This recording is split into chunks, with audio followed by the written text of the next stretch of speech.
Welcome to the Hindu Daily. It's great to be here. Yeah, and today we have a massive mission ahead of us. We're going to look at how a 1955 law is quite literally deciding whether you get to cook dinner tonight. Yeah, that one is intense. It is. Plus, we're looking at how a bureaucratic typo quietly ruined careers for 2 decades, and how a drag queen is currently providing better healthcare infrastructure than the state. We've got a lot of ground to cover. We really do. Yeah. So our mission today is to process this huge stack of 12 sequential sources that we've got. And these span everything from, global energy choke points and profound Supreme Court rulings, all the way to deeply intimate social revolutions happening in local villages. Right, and it can feel like a lot. Exactly. So we are going to filter out the noise, extract the vital insights, and connect the dots for you so you don't feel overwhelmed by the sheer velocity of the news cycle. We're going beyond the headlines to figure out the mechanics of how your world is actually changing. And I think the through line here today is friction. We are constantly seeing the massive rigid gears of state power, whether that's a geopolitical blockade, a nuclear fuel policy, or even just an antiquated legal statute grinding against the very real, very fragile lives of individuals who are just trying to navigate their daily existence. Okay, let's unpack this. Starting with a friction point that is literally sitting in your kitchen right now. Yeah, the LPG crisis. Right. The Indian government just slammed the emergency brake on the entire energy sector by invoking the Essential Commodities Act of 1955. And the trigger for this is the military blockade of the Strait of Hormuz. Which is a massive deal. It's huge. So this order mandates that all refiners, we're talking state-run entities and private giants like Reliance and Nayara, they must immediately prioritize the production of LPG, which is cooking gas. Over the highly lucrative petrochemicals. Exactly. They're legally forced to restrict this supply purely to domestic households. They're tearing up existing commercial contracts in the process. But, why dust off a law from 1955 for this? Well, because the 1955 Act isn't just a normal law, right? It's the government's ultimate emergency override switch. Like a panic button. Basically, yeah. It grants the central government absolute dictatorial control over the production, supply, and distribution of anything deemed critical for human survival. And to understand the panic, you have to look at the physical flow of the molecules. Okay, break that down for us. So India consumes about 31.3 million tons of LPG every single year.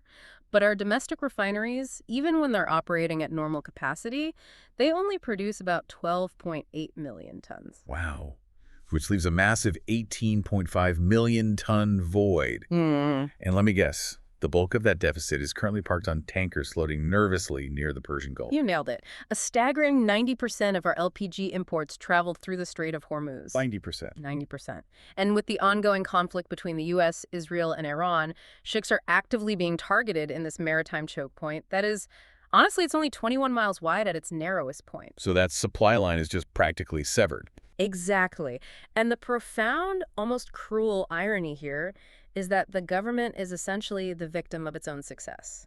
Wait, how so? Because of the Pradhan Mantri Ujjwala Yojana scheme, it aggressively pushed households away from burning wood and coal, which was great for health and the environment, boosting LPG coverage from 62% in 2016 to nearly 100% today. Oh, I see.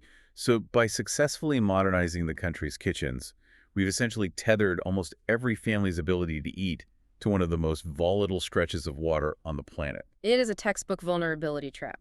So the government had no choice. They ordered refineries to physically divert their propane and butane streams away from manufacturing plastics and synthetics and channel them exclusively into bottling cooking gas. But even with a forced 25% boost in domestic production, the math still doesn't close the gap. Not even close. Which completely explains the ruthless triage we are seeing on the ground right now. Commercial kitchens have been entirely cut off. Yeah, it's devastating for local businesses. It really is. We are seeing restaurants, college hostels, and independent hotels locking their doors or drastically slashing their menus because the gas cylinders simply aren't coming. It's like triaging a bleeding patient in an ER.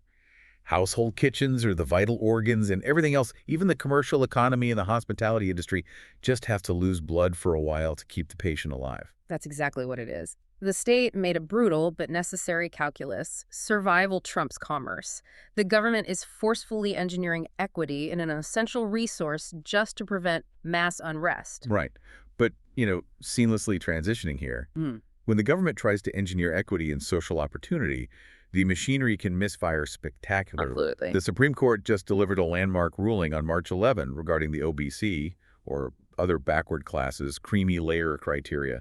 They ruled that parental salary alone cannot be used to exclude an OBC candidate from reservations. Yeah, this is a huge shift. It is. This specifically targets children of parents working in public sector undertakings, PSUs or private firms, where the equivalence to government job ranks hasn't been formally established. And honestly, the sheer bureaucratic negligence here is staggering. Let's look at the actual mechanics of the creamy layer. Yeah, explain how that works. So the concept was designed to filter out individuals who have accumulated enough generational wealth and social capital that they no longer require affirmative action. In 1993, the Department of Personnel and Training, the DOPT, established a wealth test, which is currently capped at 8 lakh rupees a year. Okay, 8 lakhs. Right. But crucially, that 1993 memorandum explicitly stated that income from salaries or agricultural land must be excluded from this calculation. Wait, hold on. Why exclude salaries? If someone makes over 8 lakhs, shouldn't they be excluded regardless of where the money actually comes from? Well, not according to the sociological framework at the time. The logic back then was that a middle-class salary doesn't automatically equate to deep, entrenched generational wealth or social privilege. That kind of enduring privilege usually comes from property, capital gains, or business ownership. Ah, okay. So the test was meant to measure structural wealth, not just a monthly paycheck. Exactly. But then, in 2004, the DOPT issued this clarificatory letter that effectively broke the entire system. What did it say? For PSU employees whose job titles hadn't been mapped to equivalent government ranks, the letter instructed officials to just go ahead and count their salaries toward that 8 lakh limit anyway. Are you serious? So for nearly 20 years, a simple typo in bureaucratic interpretation derailed careers. Yes. Just because a bureaucrat in a back office hadn't finished the paperwork to prove a PSU manager was equivalent to a Group A or Group B government officer. So they just defaulted to penalizing the candidate by counting their parents' paycheck. Yep. The Supreme Court called this hostile discrimination. And honestly, it sounds like sheer laziness to me. It's like judging a race where half the runners have weights secretly stuffed in their shoes just because the officials lost the conversion chart for their job titles. That's a great way to put it. And the damage is measured in human decades. The court didn't merely issue a correction for future exams. They ordered the creation of supernumerary posts for candidates who were wrongfully denied their rightful ranks, reaching all the way back to 2015. Wow. How many people are we talking about? We are looking at roughly 100 civil service candidates who passed incredibly grueling exams, only to have their careers frozen for nearly 10 years because of a flawed administrative memo. That's heartbreaking. So from the Supreme Court untangling the right to equal opportunity there, we have to move to the court grappling with an even more profound fundamental right. Yes, the right to life and a dignified death. Exactly. We're looking at the case of Harish Rana, a 32-year-old man who had been in a vegetative state for 13 years after a catastrophic fall. And the Supreme Court finally allowed his family to withdraw his life support. This is a monumental shift. It marks India's first judicial approval of passive euthanasia, specifically under the best interests test. 13 years in a hospital bed. I mean, the psychological endurance required of his family is just unfathomable. But legally speaking, how does this redefined end-of-life care for you or anyone else in the country? What's fascinating here is the sophisticated evolution of how the law defines harm. Historically, the legal framework was trapped in this rigid binary of act versus omission. Okay. Active euthanasia, like administering a lethal drug, is a positive act and it remains totally illegal. Passive euthanasia was previously justified merely as an omission, a refusal to provide further treatment. Right. But Justice Partiwala completely dismantled that logic. He noted that turning off a ventilator or removing a feeding tube is a positive physical act. Wait, if it's a positive act, then how does the court distinguish it from active euthanasia? They do it through the concept of artificial barriers versus external agents. A lethal injection introduces a toxic agent that actively terminates a life that might otherwise continue. Okay, that makes sense. But turning off a machine does not introduce a new harm. It just removes a technological barrier that is artificially arresting the natural biological trajectory of the body. Oh, I see. So imagine you are holding back a crumbling dam with a massive sheet of plywood. The flood is already happening behind it. Turning off the machine isn't creating the flood. It's finally stepping out of the way of nature. A perfect articulation of the court's rationale. They applied the best interests test, declaring that sustaining a terminally ill, brain-dead human being purely because modern medicine has the mechanical capacity to do so actually violates human dignity. Yeah. The judiciary has been dragged into this agonizing ethical space repeatedly, all the way from the John Carr case in 1996, recognizing the right to die with dignity, to the harrowing Aruna Shanbag case in 2011. Because the legislature hasn't acted. Exactly. Parliament has consistently failed to pass comprehensive legislation, which leaves this agonizing vacuum that the courts must fill just to grant families a shred of mercy. And from the incredibly personal, quiet end-of-life decisions of one family in a hospital room, we need to zoom out to the abrupt, violent end-of-life realities in global geopolitics that are forcing sudden successions. The global landscape shifted violently on February 28th. Ayatollah Ali Khamenei, who served as Iran's supreme leader for 37 years, was assassinated in a joint U.S.-Israeli strike. Which also killed his wife and top officials. Yes. And in the immediate aftermath, the Assembly of Experts elevated his 56-year-old son, Mojtaba Khamenei, to supreme leader. And Mojtaba actually survived the very strike that killed his parents, sustaining injuries himself. Right. And it's vital we state clearly here to you listening that we are analyzing the mechanics of this succession strictly based on the reported facts. We are not endorsing or condemning the military actions of either side. We're looking purely at the internal politics. Yeah. Mojtaba has never held an elected or public constitutional office. Yeah. So how does a man go from having zero public mandate to wielding the absolute highest authority in a theocratic republic? Well, he bypassed public mandates by completely mastering the architecture of the deep state. Mojtaba's power is entirely rooted in shadow credentials. He fought in the Iran-Iraq War, serving in the Basij paramilitary way back in 1987. Okay. And over decades, he wove himself into the absolute core of the intelligence networks and the Revolutionary Guard. He was deeply allied with the late Qasem Soleimani. Oh, wow. Yeah. The U.S. Treasury even sanctioned him in 2019, specifically highlighting that his father had delegated immense leadership responsibilities to him concerning the Quds Force. So he didn't need a public office because he controlled the men with the guns. Still, the ideological whiplash here is intense. I mean, consider the paradox facing Iran. The entire premise of the 1979 Islamic Revolution was explicitly anti-dynastic. Very much so. They overthrew the Shah, specifically because inherited power was viewed as corrupt. Ayatollah Khamenei, the founder of the Republic, explicitly called hereditary rule sinister. Yet now, in their most existential crisis, they opted for dynastic continuity. Ideology frequently collapses under the weight of an existential threat. The 88 clerics in the Assembly of Experts weren't sitting around looking for ideological purity. They were looking for regime survival. Right. In a decapitation strike, you don't hold a debate. You hand the keys to the man who already knows how the security apparatus operates. But the sheer intensity of that taking on a country's highest office while actively grieving your entire family and nursing physical wounds, it's like being handed the steering wheel of a speeding truck the exact second the driver is shot. That is a very grim but very accurate way to look at it. And to make matters worse, that truck is currently driving through a minefield, heavily dependent on a fuel supply that is under active bombardment. Right. Which smoothly shifts our focus from the new leader of Iran to the physical island that holds the lifeblood of the regime he just inherited.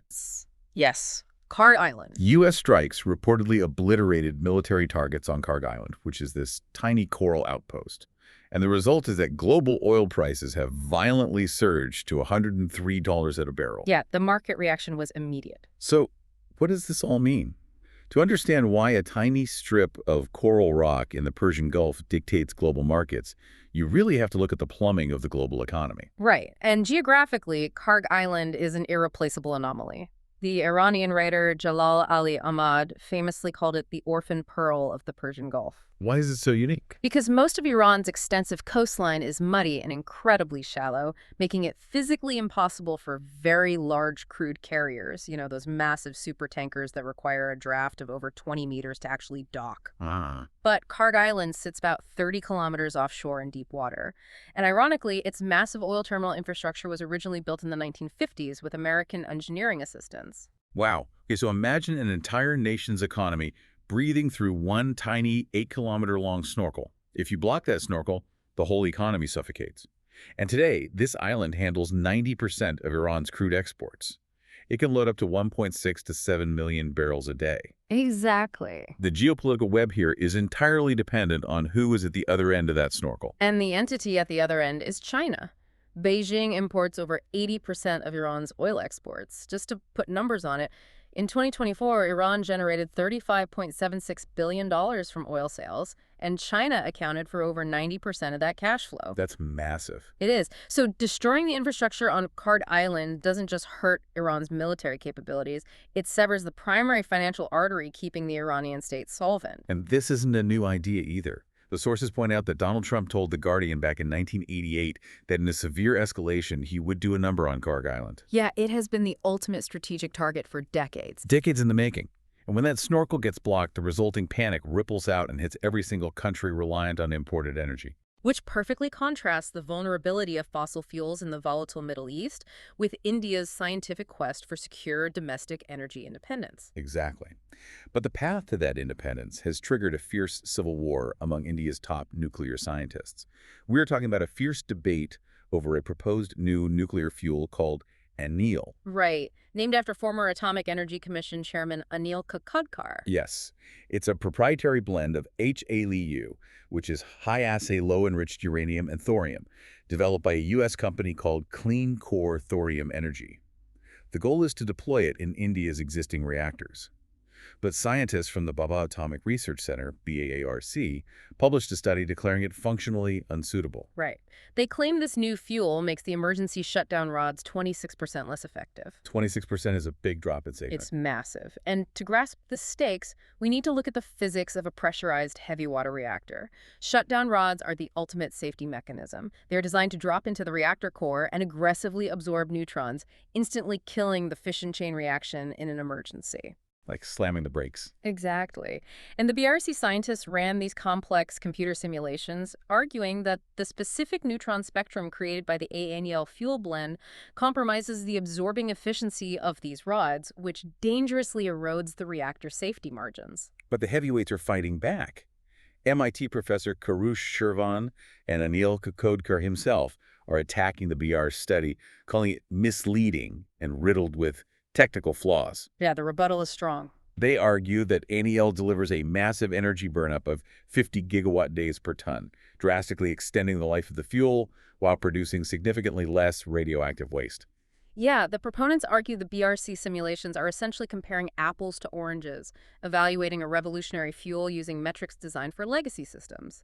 But if you step back from the physics for a moment, you see the underlying geopolitical trap here. What's the trap? India is standing on the threshold of its second-stage nuclear program. The ultimate endgame is to utilize India's massive domestic reserves of thorium to become totally energy self-reliant. Okay, so if thorium is the ultimate goal, why the hesitation on ANEL? Because of the HALEU component. HALEU is highly specialized, commercially scarce, and incredibly expensive to import. So moving to a HALEU-Thorium mix right now might successfully reduce our dependence on standard imported uranium, but it merely replaces it with a new, tighter dependence on imported HALEU from foreign monopolies. Is this like trying to put high-performance jet fuel into a commercial airliner? Sure, it burns better, but if the engineers say the brakes won't work as well, shouldn't we listen?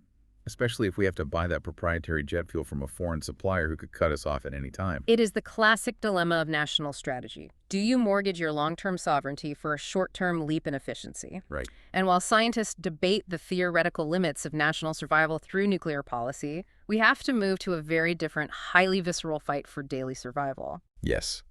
Moving from the high-stakes, theoretical debates of nuclear scientists to the immediate survival stakes protests of essential healthcare workers. Thousands of nurses affiliated with the United Nurses Association, the UNA, have launched an indefinite strike across private hospitals in Kerala. And their demand is very clear. It's unequivocally clear. Yeah. A basic salary of 40,000 rupees a month. Right now, they take home around 20,000 rupees, a figure that hasn't been revised since 2018. The economic disconnect here is glaring. Nurses performing the exact same duties in Kerala's government hospitals earn roughly 60,000 rupees a month. Wow. So the private sector is paying roughly a third of the public sector wage. The state government attempted to mediate, proposing a marginal hike to around 25,000 or 30,000 rupees, but the UNA outright rejected it. The math of survival in 2026 simply does not work on 25,000 rupees. The optics of the protest are a brutal indictment of the system. I mean, you have Harsha, a nurse who is 9 months pregnant, standing in the sweltering heat, demanding a living wage. You have male nurses, like Rahul, organizing porridge kitchens on the pavement to symbolize the starvation wages they are paid. But they're executing this strike while walking a grueling ethical tightrope. Right, because they haven't abandoned the wards entirely. Exactly. A skeleton crew remains inside, keeping emergency care running. Here's where it gets really interesting and, honestly, profoundly hypocritical. Rewind a few years to the pandemic. We called them angels. We stood on balconies and banged pots and pans. We did. But you can't pay rent with applause. We expect them to act like saints, but compensate them like disposable labor. And the hospital management counters that, enforcing a 40,000 rupee baseline would bankrupt smaller clinics. But union leaders argue that large private hospitals charge patients premium fees, yet aggressively quarantine those profits away from the clinical staff. It's a huge disconnect. And, connecting those fighting for a livable wage to those who have been entirely marginalized and criminalized for having no wage at all. Our next source takes us to Andhra Pradesh. Yes. We are looking at the fallout of the 1977 Prevention of Begging Act in Andhra Pradesh. This legislation explicitly criminalizes the act of soliciting alms. They can just arrest you. Law enforcement can arrest individuals found begging without a warrant. Human rights advocates classify this law as a toxic colonial artifact. It essentially punishes people twice, first with extreme poverty and then with jail time for attempting to survive it. The segment looks specifically at the Chenchu tribe in Vijayawada. Consider the story of Devi. She is 22 years old, educated up to Class X, yet she is on the streets with her infant son, begging to scrape together maybe 300 or 400 rupees a day. When you ask why a young, educated woman doesn't seek traditional employment, you hit a wall of historical sociology. Right. The Chenchu and Yanadi are historically nomadic, denotified tribes. While the men might find piecemeal work, the women are trapped in a vice grip of rigid internal patriarchy and severe external prejudice. If a Chenchu woman takes a formal job, conservative community elders might levy a 10,000 rupee fine against her family. But surely she could work informally, perhaps as a domestic helper. The external stigma prevents that. Because they belong to a denotified tribe groups that were literally classified as born criminals under British colonial law, the women carry a deep generational fear. Oh, that's terrible. They articulated that if they work inside a dominant caste home, the moment a piece of jewelry goes missing, they will automatically be accused of stealing. They perceive begging as their only safe economic avenue, a space where they won't be framed for crimes. Only to find the state criminalizes the begging itself. Are we just sweeping the floor while the roof is leaking? Arresting people for begging seems like outlawing the symptom while entirely ignoring the disease. Well said. And the article does show nuances. There is Chaparla Ganesh, a man pushed onto the streets after his wife died of COVID and his home was seized for dowry demands. He was rescued by the Smile Rehabilitation Project and now works as a cook. Right. Rehabilitation works for acute tragedies. Exactly. But then you have elderly women like Hamsa and Susela who flatly refuse shelter homes because begging has become their permanent way of life. And the shelter infrastructure is wildly inadequate anyway. The law doesn't solve poverty, it just attempts to scrub it from the public eye. And from a marginalized community forced into the shadows out of fear of stigma, we shift to a marginalized community stepping boldly into the limelight to redefine identity. The Indian drag scene is undergoing a massive cultural integration. If we connect this to the bigger picture, drag in India has transcended its origins as underground protest art. It is infiltrating mainstream culture, moving from queer-centric nightclubs like Kitty Sue straight into corporate India. Right, but the true story isn't the glitter. It's the architecture of the community. They operate through a mentor-mentee dynamic known as drag houses. Yes, and this isn't just a copy of the Western ballroom culture. It is heavily synthesized with indigenous Indian structures, specifically the Hindustani Gharana system of musical lineage and the ancient community safety nets of the Hijra traditions. Explain how that works on the ground. Well, drag mothers like Sushant Divgakar, who performs as the iconic Rani Kohinoor or Glorious Luna, they are stepping into the roles of chosen matriarchs. A drag house isn't just a performance troupe. It's an architecture of queer care. Wow. These mothers provide their drag children with mental health support, they arrange legal counsel, and secure critical medical access like pre-P to prevent HIV transmission. They fill a vacuum often left by abusive or unsupportive biological families. The story of Durga God is a perfect testament to this. Durga is India's first prominent drag king. They were barred from sports and forced into a hyper-controlled performative femininity growing up. It was meeting their drag mother that helped them break free and actualize their identity. It's incredibly powerful. It is genuinely beautiful. They have essentially open-sourced the concept of family. You don't have to be born into a supportive home. You can literally audition for one and choose your own parents.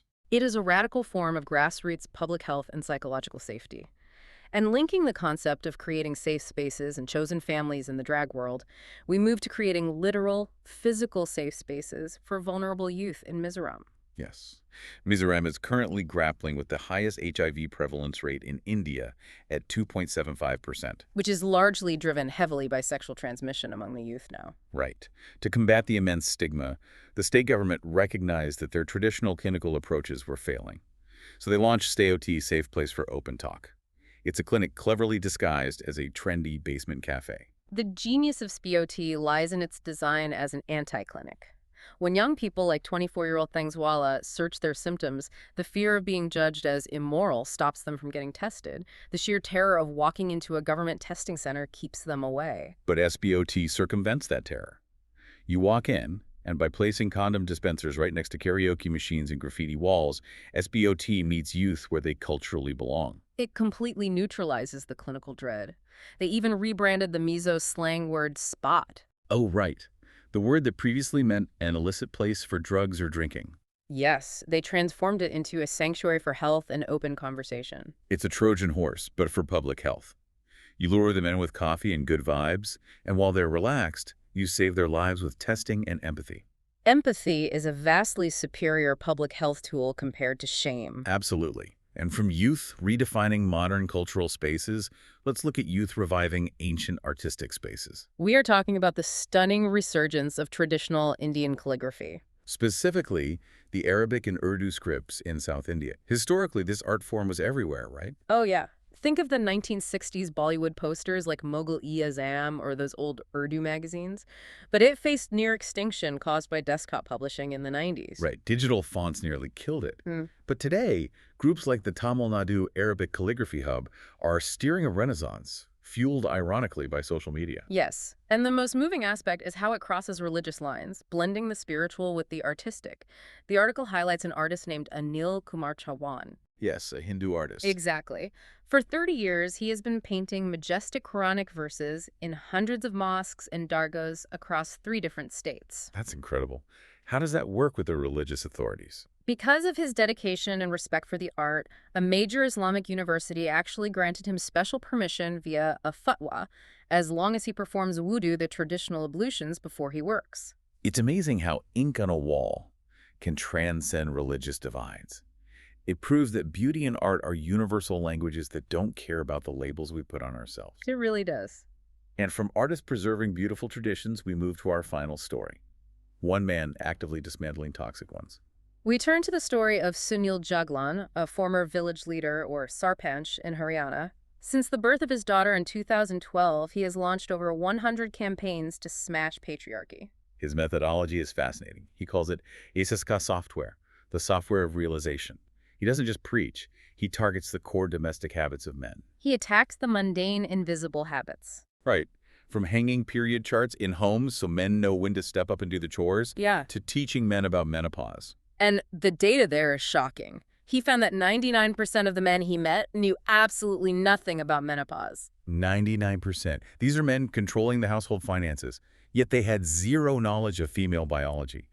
And Jaglan refuses to be a hypocrite. He publicly increased his own share of household chores from 8 minutes to over an hour a day. He also launched the viral Selfie with Daughter campaign. Oh, I remember that. Yeah, that campaign helped push Haryana's abysmal sex ratio from 850 up to 923, and now his 14-year-old daughter is carrying the torch, petitioning against sexist school uniform rules. He calls patriarchy a virus, and he's treating it exactly like an IT guy. He's not just yelling at the computer, he's installing patches one period chart, one load of laundry at a time. It is the ultimate blueprint for systemic change. We've seen the Supreme Court, nuclear scientists, drag queens, and a village sarpanch all fighting to reshape their worlds today. But think about your own world. What is the patriarchal viruses, the outdated rule, or the artificial barrier in your own life that you just accept as normal? And what would happen if you decided to pull the plug on it today? Thank you for listening. If you want to provide suggestions, please contact on the Twitter handle given in the episode description. As always, we are eager to hear what our listeners want to be informed about. We wish you a great day.